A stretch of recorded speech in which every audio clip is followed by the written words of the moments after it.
Hola, Dios te bendiga, bienvenido, bienvenida una vez más a este programa La Biblia Leída y Explicada. Hoy vamos a continuar leyendo el Evangelio según San Mateo, capítulo 27, y estaremos leyendo los versículos desde el 3 hasta el 10 bajo el título Muerte de Judas. En este caso se refiere a Judas Iscariote.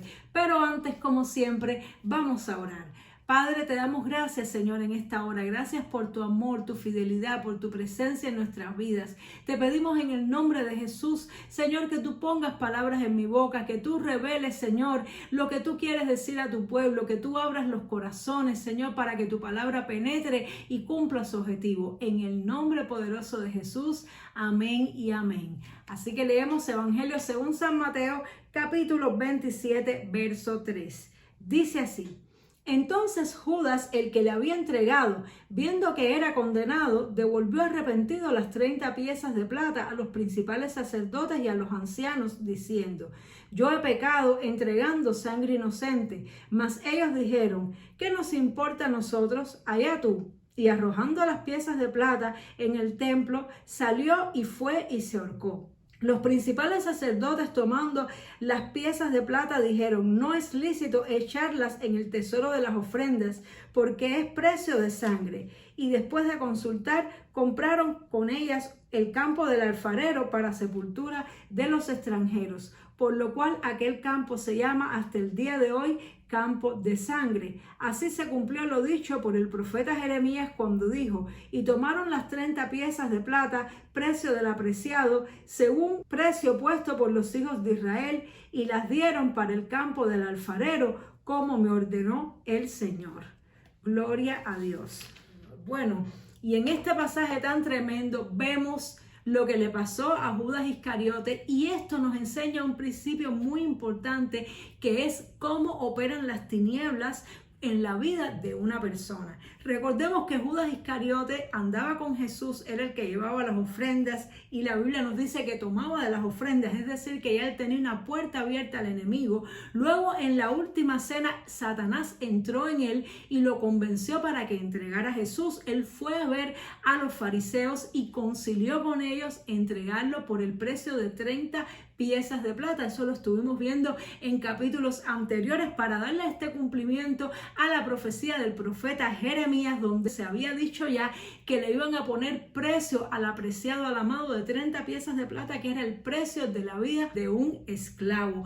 Y vemos que esto sucedió, y Judas había visto en esto un beneficio económico para su vida, pues entregó a Jesús a cambio de este dinero. Sin embargo, luego que cometió el pecado, luego que recibió el dinero, no lo pudo disfrutar. ¿Por qué? Porque su conciencia no le dejaba disfrutarlo, porque sabía que había entregado sangre inocente, y mucho más cuando vio que Jesús había sido condenado a muerte. Tal vez él no pensó la gravedad de la consecuencia, de la repercusión de sus actos. Tal vez él pensó que lo iban a azotar. No sé qué habrá pensado Judas, pero es un hecho que él no midió hasta dónde iba a llegar la consecuencia de lo que él había hecho y cómo se iba a sentir después de haber cometido ese pecado. Y ahí vemos un primer principio, que Satanás nos engaña, seduciéndonos a pecar sin analizar y pensar las consecuencias que eso va a tener para nuestra vida, que nos vamos a sentir tristes y miserables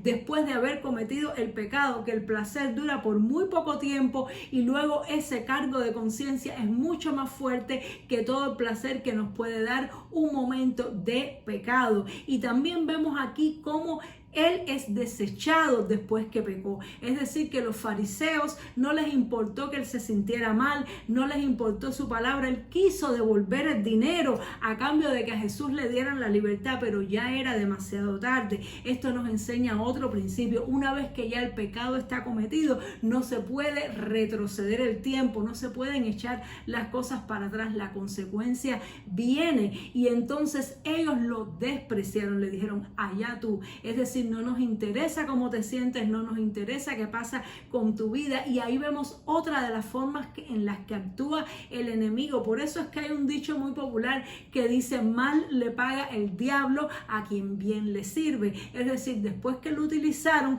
para lograr su objetivo, que era tener a Jesús, pues lo desecharon y lo despreciaron y no se preocuparon por él. Así es como operan las tinieblas. Te quieren usar para lograr su objetivo y luego te desprecian como si fueras un guiñapo, como si fueras basura, porque Satanás y sus demonios no aman a las personas. El único que ama verdaderamente a las personas es nuestro Dios todopoderoso. Y también vemos lo que sucede con el enemigo, que después que te seduce y te tienta a pecar, luego te hace sentir miserable y te pone el pensamiento de que tu vida no sirve, de que no vales nada y que Dios no te puede perdonar. Recordemos que solamente horas atrás algo similar había ocurrido con Pedro. Pedro había negado a Jesús y también se sintió muy sucio, muy miserable por haber hecho eso. Sin embargo, la actitud de Pedro fue totalmente diferente a la de Judas Iscariote.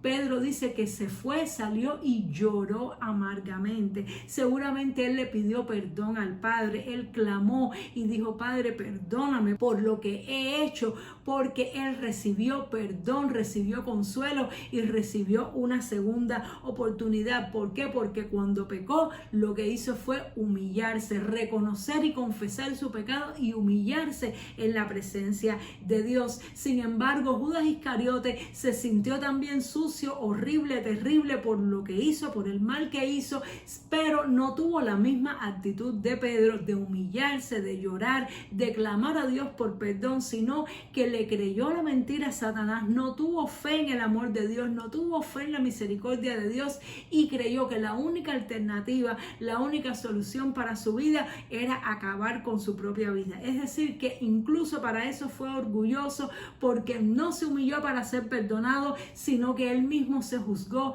y él mismo se condenó, incitado por los demonios, porque el objetivo de Satanás es ese: usarte, hacerte caer, hacerte pecar y hacer pecar a otros a través de ti, luego desecharte como si fueras un trapo viejo y luego hacerte sentir tan mal contigo mismo, tan sucio, que quieras quitarte la vida y de esa manera destruirte. Y Satanás y sus demonios lo que quieren es que tú creas que no hay perdón de Dios para ti, lo cual es una gran mentira. Dios es muy bueno, muy perdonador, y cualquiera que se humilla de corazón, que reconoce su pecado, no importa el tamaño del pecado, pero si lo reconoce de todo corazón y viene a él, Dios le da una segunda oportunidad. Es decir, que tenemos que tener esto presente, porque todos en la vida hemos cometido errores, todos en la vida en algún momento hemos sido seducidos, hemos sido tentados y hemos pecado, y seguramente ya has sentido el sabor amargo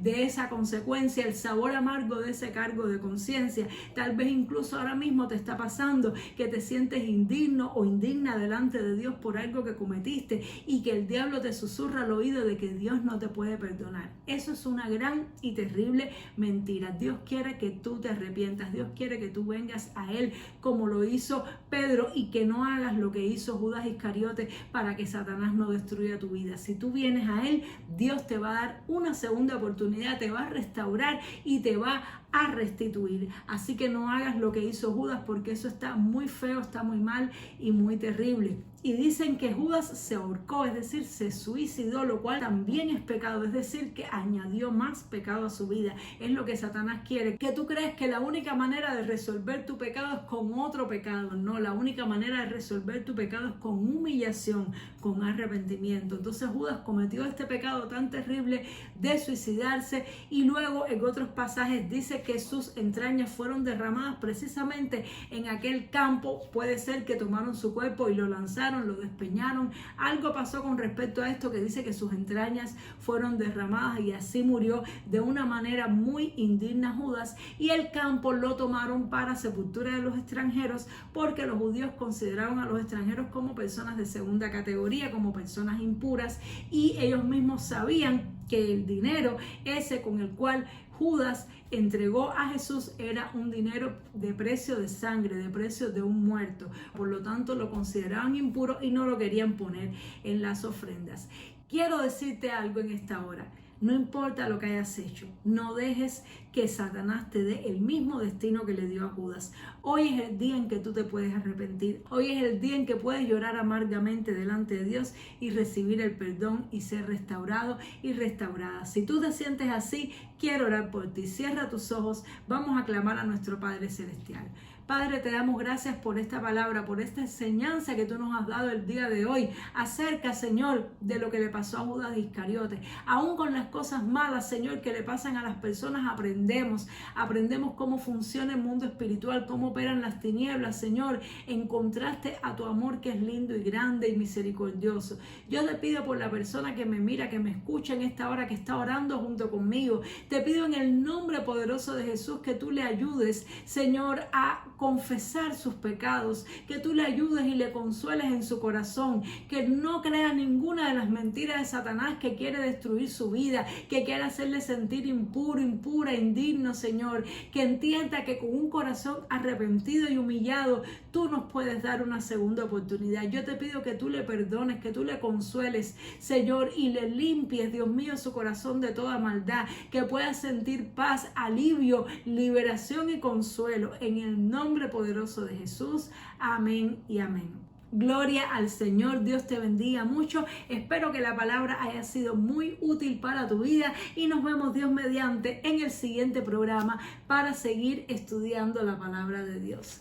Chao.